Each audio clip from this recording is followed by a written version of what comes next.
जिस कोहरे की वजह से वो एक्सीडेंट हुआ, उस कोहरे का फायदा उठाकर मैं भाग भी सकता था। चिल्लाओ मत, अदब से बात करो। भगवान, तू किधर है? तूने मेरी गाड़ी का लाइसेंस छीनवा दिया। मैं ट्रक नहीं चला सकता। मेरी मांग का सिंदूर उजाड़ कर तेरा जी नहीं भरा। जो ये रिश्ता छोड़कर मुझे भी अपने बाप का भागी बनाना चाहता है। क्यों रे दुश्मन, आज बड़ा उदास है? तू भी मुझे दुश्मन कहने लगी। दुश्मन 1972 उदास स्माइली, एक फिल्म, एक किरदार और दो सुपरस्टार्स के बीच दबी रह गई कहानी। कभी कभी फिल्मों की सबसे बड़ी कहानियां पर्दे पर नहीं, पर्दे के पीछे जन्म लेती हैं।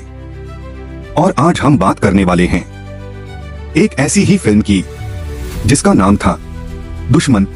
लेकिन ये सिर्फ एक फिल्म नहीं थी, ये एक ऐसा मोड़ था जहां से हिंदी सिनेमा के दो रास्ते अलग अलग हो गए। पहला अध्याय जब कहानी ही भारी थी। सन 1972 हिंदी सिनेमा रंगीन सपनों से भरा हुआ था, लेकिन दुश्मन उन सपनों को तोड़ने आई थी। ये कहानी थी अपराध के बाद की जिंदगी की, सजा के बाद की सजा की। निर्माता जानते थे ये फिल्म हर हीरो के बस की नहीं। दूसरा अध्याय धर्मेंद्र, पहली परछाई। फिल्मी इतिहास में एक बात अक्सर दोहराई जाती है, दुश्मन के लिए पहला नाम लिया गया था धर्मेंद्र का। उस दौर के धर्मेंद्र सिर्फ एक्शन हीरो नहीं थे, वो संवेदना के अभिनेता थे। बताया जाता है कि कहानी सुनते वक्त धर्मेंद्र खामोश हो गए थे। ये किरदार उन्हें अंदर तक छू गया था।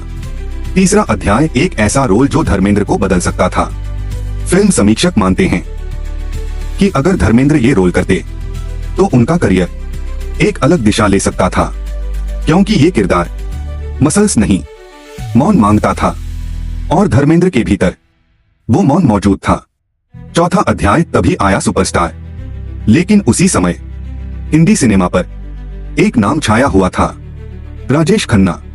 सुपरस्टार, निर्माताओं का भरोसा, बॉक्स ऑफिस की गारंटी।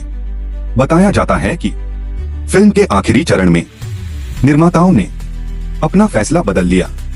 पांचवा अध्याय एक फोन कॉल और सब बदल गया। फिल्मी गलियारों में आज भी एक किस्सा घूमता है। कहा जाता है कि धर्मेंद्र को यह बदलाव बहुत देर से पता चला। ना कोई मीटिंग, ना खुली बातचीत, बस एक किरदार हाथ से फिसल गया। छठा अध्याय धर्मेंद्र की खामोश नाराजगी। धर्मेंद्र ने कभी खुलकर शिकायत नहीं की, लेकिन जो लोग उन्हें करीब से जानते थे कहते हैं ये फिल्म उन्हें अंदर तक चुभ गई थी, क्योंकि ये सिर्फ रोल नहीं था, ये भरोसे की बात थी। सातवां अध्याय दुश्मन नाम यूं ही नहीं पड़ा। कई लोग कहते हैं इस फिल्म का नाम हकीकत में बहुत कुछ कह गया, क्योंकि यहाँ कोई खुला दुश्मन नहीं था, बस फैसले थे और उनसे उपजा दर्द। आठवां अध्याय राजेश खन्ना की सबसे कठिन परीक्षा। राजेश खन्ना के लिए ये फिल्म जोखिम थी। सुपरस्टार छवि छोड़कर एक कमजोर इंसान बनना। बताया जाता है कि वो इस रोल को लेकर बेहद गंभीर थे। शायद वो जानते थे कि ये रोल किसी और का भी हो सकता था। नौवां अध्याय मीना कुमारी, असली पीड़ा। मीना कुमारी की अपनी जिंदगी भी किसी फिल्म से कम नहीं थी। सेट पर उनकी चुप्पी अक्सर डर पैदा कर देती थी। लोग कहते हैं वो अभिनय नहीं कर रही थीं, वो बस जी रही थीं। 10वां अध्याय मुमताज, सुकून की आखिरी किरण। मुमताज इस फिल्म में उम्मीद का चेहरा थी, लेकिन उनके चेहरे की मुस्कान भी पूरी नहीं थी। ये फिल्म किसी को पूरी खुशी नहीं देती। 11वां अध्याय सेट पर धर्मेंद्र की गैर मौजूदगी। कई तकनीशियन बताते हैं सेट पर कभी कभी धर्मेंद्र का जिक्र खामोशी ला देता था, क्योंकि सब जानते थे ये रोल कभी उनका था। 12वां अध्याय रिलीज और चुप्पी। फिल्म रिलीज हुई, ताली भी बजी, आलोचना भी हुई, लेकिन कहीं एक चुप्पी भी थी। एक ऐसा सवाल, अगर धर्मेंद्र होते तो? 13वां अध्याय वक्त का फैसला। वक्त बीत गया, राजेश खन्ना इतिहास बन गए, धर्मेंद्र भी सुपरस्टार बने रहे, लेकिन दुश्मन हमेशा दो नामों के बीच अटकी रही। 14वां अध्याय असली दुश्मन। इस कहानी का असली दुश्मन कोई इंसान नहीं था, वो था फिल्मी राजनीति। अहम और खामोश फैसले। 15वां अध्याय, आज क्यों जरूरी है ये कहानी।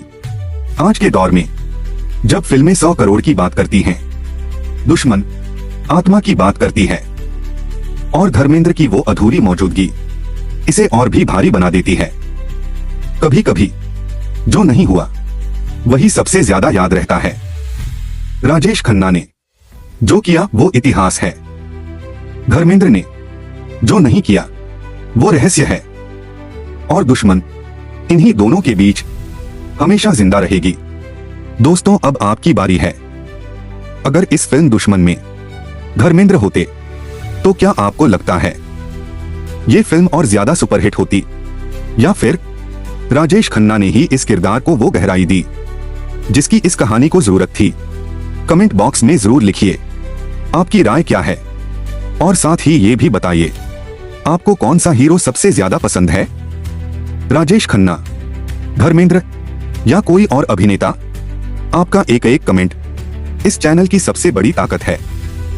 और हाँ दोस्तों, अगर आपको ऐसी रहस्यमयी, इमोशनल और फिल्मी इतिहास से जुड़ी कहानियां पसंद हैं तो मेरे चैनल को सब्सक्राइब करना बिल्कुल न भूलें और वीडियो को लाइक और शेयर जरूर करें। फिर मिलेंगे एक और अनसुनी फिल्मी कहानी के साथ।